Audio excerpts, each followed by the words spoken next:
रुखसारन ते मातम करे रोंदा आयो सकीना जी रिवायत याद इंदी सज्जाद जो दामन झले रोई रोई चौंदी भा कातिलन के जाओ के हिते मारन लेकिन मुझे रुखसारन ते चमाटू नहन एतरा जख्मी ने से जो निकरे तो मुझा रुखसार पुरन था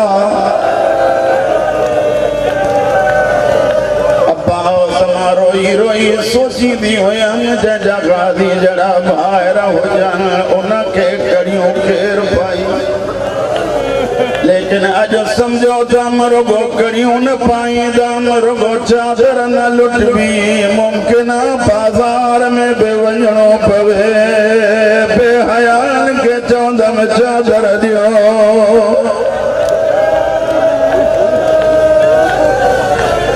दुनिया जो कोई गम नसीब न थे जमाना बाहू बदियों थी लख दफा पड़ा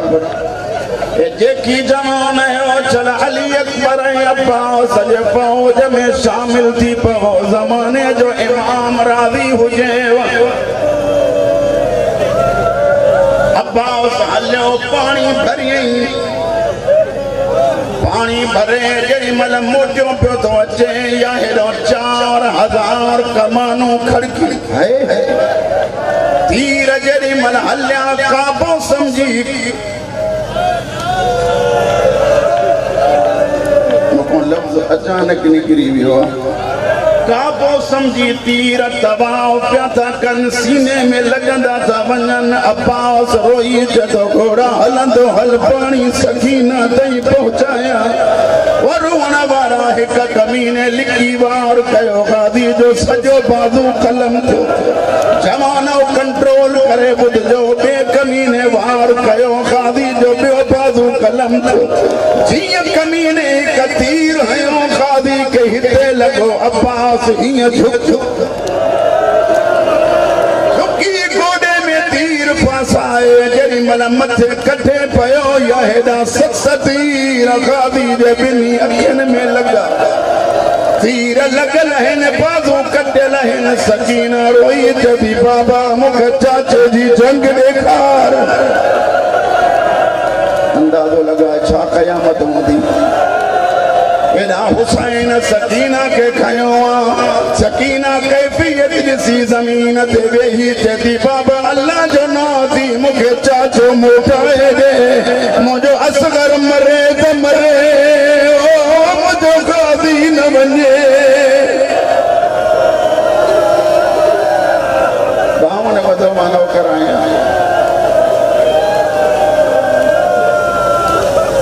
सैयदादा जलई कपूर जे दियन जो सबको हर लम्हो कबूल पयो अब्बास दीन छड़ी एदा जमीन दे माइल थिया माता ने सवाल कराया सब मुखे बुधायो बाजू कटल अखिन में तीर लगल है बदन में तीर लगल जरिमल लथो तमा केड़ो लफ्ज चवा एक आलिम दीन जा लफ्ज आइन मुंह भर लथो मना उए तीर भी मथे आया अब्बास जी जमीन ते आयो हुसैन कुर्सी छडी निबड़ल हुसैन चौंदो तो हटे गादी मुजी ज़ैनब जो पुरखो लथो ओ अब्बास मुजी कमर भरी पई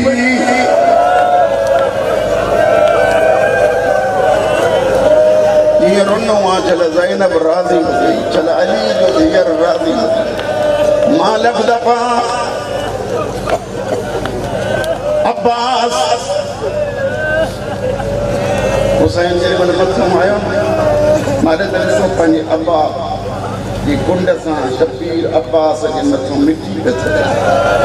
मां तो खुद पुछा जे को मिट्टी बर्दाश्त न तो करे वो अखि में तीर अब्बास काई हसरत हो जाई बुधाए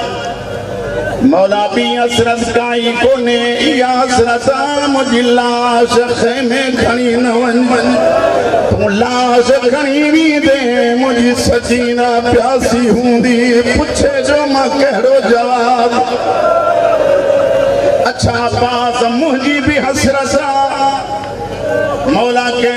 फरमाइन त जिंदगी नौकर सदायो थी अज आखिरी घड़ी में तो भाचो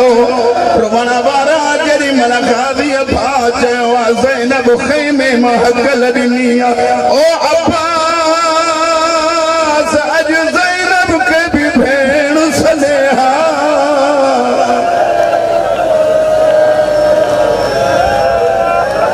अली जो दियर राजी होती बतूल जो दियर राजी होती मालक दफा बच्चा मालक दफा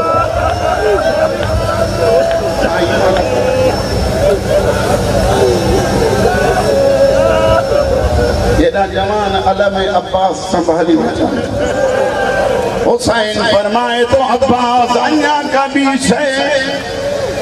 मौला मां तुझो दीदार कया हाँ लेकिन दुखा जो मुझे अखन में तीर लगल आहिनि और वन वारा शबीर जे गम में अली जी थी अब्बास जे करे हिकिड़ो जुमिलो चयो नाने जे रोज़े ते यादि आयो आहे नथो क़बूल कयां मुखां पुछो काज़ी जो मौत छा है ज़ैनब नाने जी क़बर ते हथ रखी जेको जुमिलो चयो नाना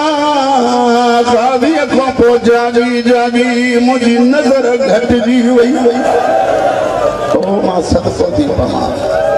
अब्बास काज़ी जो अलम खयो मश्क खई हानी खई तो पाक मौला जो अलम अलम खई मश्क खई ज़ियारत कयो इस्तक़बाल कयो ज़ियारत कयो इस्तक़बाल कयो सब रोई हिकिड़ो जुमिलो चओ गाज़ी तुंहिंजे न हुजण जे करे ज़ैनब जी रिज़ा लुटजी हुई ही अब्बास जो अलमा जंहिंजे आसरे ते यतीम जंहिंजे आसरे ते परदादा और हिक ॿिए खे चवंदा हा न घबरायो अब्बास अञा